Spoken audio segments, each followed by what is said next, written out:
It's the 10th of April 2021.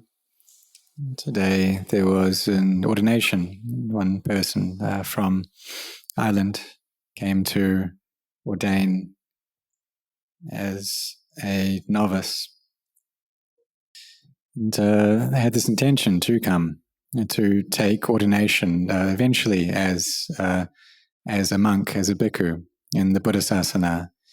But there's a training period first to have a period of time as an anagarika, taking the 8 precepts, and then as a novice before this.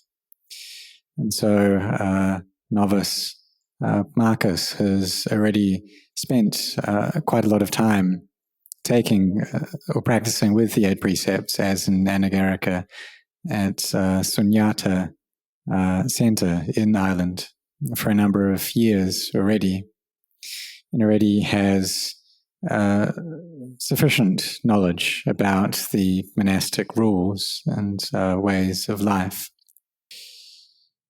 And so he's come here and has spent 2 weeks in quarantine before coming to the monastery due to the COVID situation, and today just received ordination as a novice.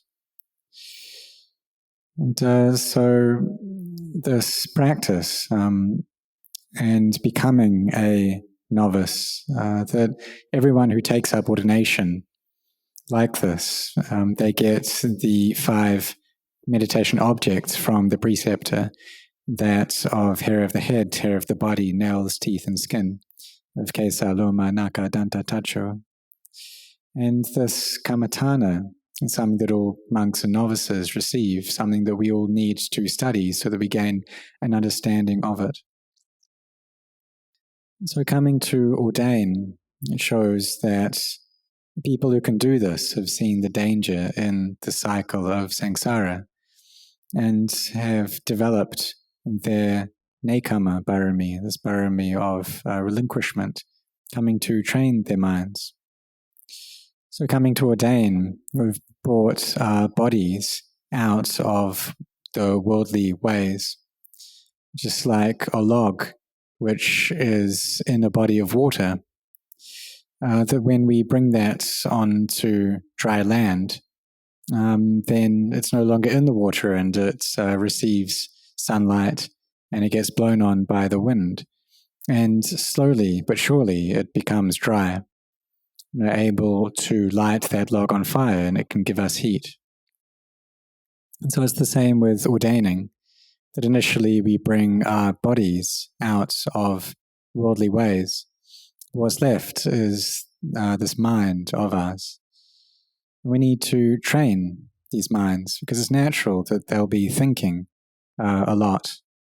They have these intentions or proliferations in them that towards sensuality, towards ill will and harming. So we need to study and get to know about these 5 meditation objects, because our minds, they do have a certain knowledge and they do have an understanding, but this knowledge and understanding is wrong. It's skewed and distorted. So we need to gain an understanding that is in line with truth, seeing, because we have these wrong understandings, seeing this body, whether our bodies or the bodies of others, as being something beautiful. We have this kind of view. And this is because when we see people's bodies, we don't see inside of them. All we're seeing is the skin. We don't see underneath that. Just like how when we see a building or a home, a stupa or a Dhamma hall, we just see the outer surface of that. We just see the paint. But if we look inside of that building to what makes it up, then we can look underneath that paint and we see all the bricks and the steel and the sand there underneath. And so these bodies are similar, that if we look underneath the skin, then what we'll find are bones. These are the strong parts of the body. And then all the different organs like the heart, the kidneys, the liver, the brain. There's the intestines, there's all the blood vessels, and there's the nerves as well. And these connect up to the brain. But if we look just externally, then all we see is the skin, and it's easy for the mind to like this, to find attraction towards that, to see it as being something beautiful. And nowadays, this is even more so. And why is that?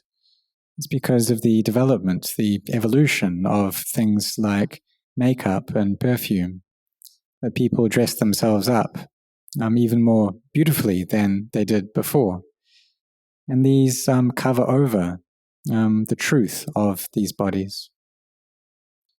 And this is even more the case when we see images that come to us through smartphones, because we don't know what kind of dressing or how these things have been improved through technology.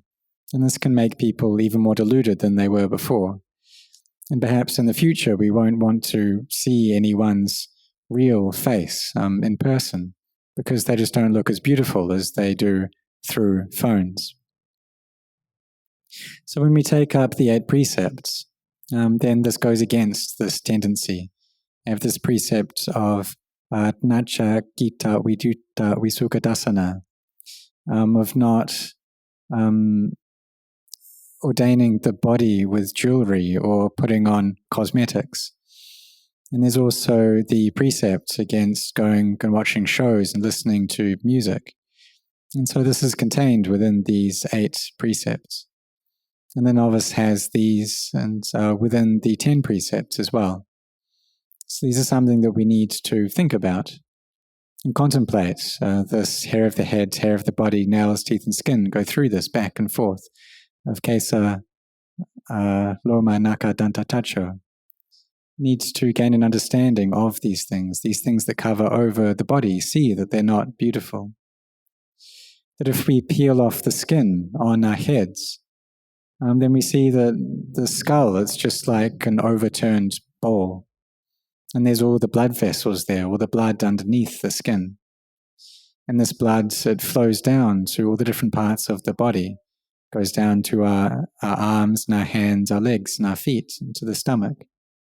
And wherever we take off the skin, then we'll meet with blood. Because this blood, it flows throughout the entire body. And as that blood leaves the body, then it starts to go bad, and it gives off the smell of kind of raw flesh. And underneath that, there's the bones, and there's all the different organs, the heart, the liver, the kidneys. And these are all the many things which the body contains inside of it. There's a huge number of things, and none of them are beautiful. So we do need to contemplate in this way so that our hearts become full of ease through seeing that this body is not beautiful. And when they see this, what they're seeing is in line with truth. And the delusion of the heart gets pulled out. The mind becomes very bright, joy arises because we've seen into the truth. And so we practice in this way. But in the beginning, we may not be able to contemplate effectively. So what we need to do is bring up memories about how the body is not beautiful. We can ask ourselves, well, in what way is this thing unattractive? We see that, we'll ask ourselves, why do we need to bathe so often? If we don't wash our clothes, then what will they be like? Why do we need to wash our towels? And see that all the things that come into contact with the body, they all lose their value. It's like if there's a very special and very expensive dish of food that was cooked by a very skilled chef. But as soon as that food enters into our mouth, it loses all of its value because of all the bacteria there within our mouths. And so we contemplate, we reflect in this way, that the clothes that we put on, the robes that we wear, they weren't disgusting before touching this body, but when they meet with the body, then they become something disgusting. The food is the same, our lodgings are the same, the medicines we use are the same. And so we see this body as being something not beautiful. It's like how when we shave our heads, and if just one strand of that hair falls into a glass of clean water, then immediately it becomes dirty. That which was clean becomes filthy. So it shows that this body really is something that is dirty, that the hair is not clean. It's got all this oil covering it. And so we really should contemplate like this. And see that the body is not beautiful or attractive in this way. When we peel off the skin, then there's just redness underneath. The whole body is red. There's blood flowing all through it. And it gives off a smell as well, this very unclean smell. And we'll get that just from ourselves. If we peel off our own skin, it'll stink. And if we don't wash these bodies for just one day, then they start to smell. If we don't brush our teeth for just one day, they start giving off a smell as well. And then if we peel off the skin, then there's that smell of raw flesh that's there under the skin. If there are many people sitting next to each other, but they don't have any skin on them, then there'll be a very pungent odor. It won't smell good at all. But all the people who wear perfume, they're covering over this truth. So those who take up these 8 precepts, they don't get involved in that. They don't use perfume. They don't use makeup. And it's easier to see the body in its real state, to see the old age there, to see how it's something that changes, to see how it's something that's unattractive. So we should all contemplate like this. And novices, they have these weapons, a weapon that their preceptor has given them. And these weapons are these 5 meditation objects which can quell the delight that we find in bodies, that can correct all the distorted perceptions that we've had for such a long time already. The Upajjhaya has given us these weapons of Dhamma to fight against the feelings that the kilesas push up. And so we contemplate and we gain clarity, and our minds gain brightness through this, because we've seen into the truth, seen into reality, that it really is this way. And so we contemplate very frequently. And lay people can do this as well. Use these methods of contemplation too. And as we do this, then the heart grows dispassionate. It becomes weary, and it gains stillness and inner clarity. And when it's reached the state of stillness, then we can see the body with even greater clarity, see it as it falls apart, see it as just being a collection of elements that disband, and there's emptiness there within. Knowledge arises that there isn't really a me or a mind there. These aren't things that are beautiful, they're just a collection of elements, they're all empty. And here is where we gain understanding into the Dhamma. In the beginning, it might be quite difficult, however, but we should see that contemplating in this way brings us great benefit. And contemplating into the body like this, seeing it as being something unattractive. And through doing this, what we're doing is drinking the ambrosia or the elixir of immortality. Now, this is the drink, the elixir, which brings us to the deathless. We don't die. And what that means is that the heart doesn't get born, and so it doesn't die. Because if we do get born, then we'll need to meet with death.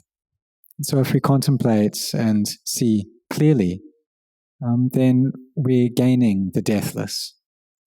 And it's not actually that we don't die, rather what's happening is that the mind doesn't get born. It's able to abandon these things and rise above the world, turn into Lokuttara. So we should train ourselves in contemplating like this regularly. contemplate as we're doing walking meditation, as we're doing sitting meditation. Go over these meditation objects of Kesa, Loma, Naka, Danta, Tacho. These are also things which can relieve the sleepiness that we can feel as well. If we're sitting there and we're feeling drowsy, then we should open up our eyes. We can chant over Itipiso, the recollection of the qualities of the Buddha, or go over hair of the head, hair of the body, nails, teeth, and skin. But we shouldn't just allow this drowsiness to overcome our hearts. And perhaps we can ask a friend to help us out as well. That if they see us in a drowsy state, then they should tell us that we're sleepy. And if a friend does this, then that shows that they're a good friend. So we can help each other out. We can practice together like this. So we should really train and take it on for real. And as we do this every single day, then we contemplate every day and we see more and more clearly every day as well, see into this body. There was one time I was staying in Lopburi province. There was an elderly monk who had passed away. And before he died, he decided that he would give his body to the monks as an object of contemplation. And so he allowed his body to just decay, or said for the other monks to just allow it to decay. And we all went to have a look. And we saw as this body started to disintegrate and decay. And look at what happened to the robes as well as they covered this decaying body. And this image, it really stuck there in my mind. And so these mental images, they can come up in meditation. We may see the body without any skin and see all the blood and things there underneath. And the image can be so strong that we may feel like we want to vomit. And this can happen, these nimittas can come up. But it's also possible in the beginning that we don't see nimittas like this. So we need to bring up mental images that come from memory and carry on doing this until we see the body clearly. And then when it reaches a peaceful state, we'll be able to pull out the delusion, all these distorted perceptions that we have, taking this body as being beautiful, for instance. And the more we see the body as something unattractive, the more beautiful the heart becomes. We carry on doing this, carry on seeing it in this way, and then we'll see even deeper into the body, see it just arise and cease. See that truly there isn't a self there, there's no me, there's no them, that this body is unstable, it's unsatisfactory, it's not self. Here the heart turns pure, as purity and brightness arise within it. And so may all of you really try to do this, try to practice in this way, and do this continuously. And through doing this, what we're doing is we're ordaining our hearts. Because sometimes, for some people, they don't ordain as a monk or as a novice, and they ask, is it still possible to see the Dhamma? So what I ask for you is to ordain your hearts, to use these meditation objects to bring the mind to stillness, to peace. And when it reaches this place of stillness and of peace, there's no monk there, there's no layperson there. All there is a mind that's with its meditation object. The mind reaches stillness and this real profound state of peace. And there's no monk there. There's no layperson there. There's no male. There's no female. All there is inner stillness and inner clarity. In the stillness, the samadhi is what's able to suppress the defilements. The things which we attach to, this sakaya ditthi, silabata paramasa, and the other one I can't think of. So self-view, attachment to rites and rituals, and skeptical doubt. When the mind is peaceful, then it's able to see through these things. Seeing the body as not being beautiful, as it just being a collection of elements that disbands. And here the mind turns bright through its understanding. And we see that really this is the path that does take us to seeing the Dhamma, to attaining to the Dhamma. So we contemplate, and then the mind gathers together, and light arises, clear knowledge arises. So in ordaining, whether we're taking the 5 precepts, the 8 precepts, the 227 precepts, what's important is to have a meditation object. Just like these 5 meditation objects, we use this as the basis of our practice. And we also have hearts which are imbued with kindness and compassion as the foundation of our hearts as well. That we don't wish to harm any beings. We want for all beings to experience happiness. There's no wish to cause damage to one another. And then we come to contemplate, and the mind can see clearly. See this body as just being a bag of maggots, a bag of blood, a bag of bones, this very thin layer of skin that forms this bag. And all it takes is just to prick it in just one place and it breaks. Perhaps we'll see the body very clearly like this, that there's no me there, there's no mind there. We gain this clarity of knowledge, seeing it in this way. Our own bodies are like this, other people's bodies are like this.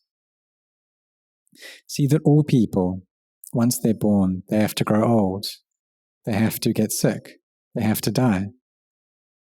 That these bodies are not beautiful, these bodies are not me, they're not mine, they're not other. And the more we see this, the more subtle and refined the mind becomes. And then we're able to see that whatever it is that we attach to, that thing and that act of attachment will bring us suffering. If there's a lot of inner energy, then we can contemplate in this way. We're able to abandon our attachments like this. But if the mind doesn't have so much energy, then we need to come back to the foundations of the practice to build up goodness and skillfulness, merit, and use this goodness as the foundation of our practice. Train our minds to come to peace, to be firmly settled in samadhi. So today there was this novice ordination that took place, but this was just an ordination in terms of conventions. We ordain people conventionally as a monk, as a novice. But what we need to do is to ordain again. And what that means is to see the Dhamma. So it's possible for lay people to ordain. It's possible for lay people to become monks. And this initial ordination, the one of conventions, what this gives us is time to practice. The lay people, through their faith, through their kindness, support the monks. And we also gain the support through the barami of the Buddha. And we take on these robes for the sake of bringing nibbana to clarity within ourselves. We take on these robes, we ordain for the sake of nibbana, of reaching nibbana. So therefore, we already have this firm intention. And so in this life, we need to take this practice for real. We need to really take it on, to be intent every day, throughout the day. No matter what we're doing, if we're just walking about, then we should be reciting Kesa, Loma, Naka, Danta, Tacho, keeping these meditation objects there. Or if we feel more familiar with the recollection of the Buddha, itipiso, we should do that a lot, chant that a lot, so that our minds do come to peace. And then contemplate, seeing clearly the nature of the body, destroying these wrong perceptions in our hearts. So may all of you sincerely practice and train in this way. Do it like this. Carry on. Don't stop. Do it every single day. It may be difficult, but we've met with this path already. This path that brings the mind to purity. And it's tough because of all the habits of our hearts. They have this habit to get involved in attraction towards sensuality, involved in wishing harm, in ill will. They have these intentions there. So we should bring up right intention. that of relinquishing this desire for sensuality, of non-ill will, of non-aversion. And these three right intentions, they come from right view. And so we train together in this way, whether we're novices, monks, or lay people. And you see that there are many novices, those who ordained just as young children, that they were able to practice and to attain to the Dhamma. There are many, many cases of this. And so may you be sincere in training in this way, in order to correct the distorted perceptions in your heart, in order to destroy this delusion which has been embedded in the mind for such a very long time already. And so you have this very good fortune to have been in Ireland and to have met with the monks who were there for the Rains retreat.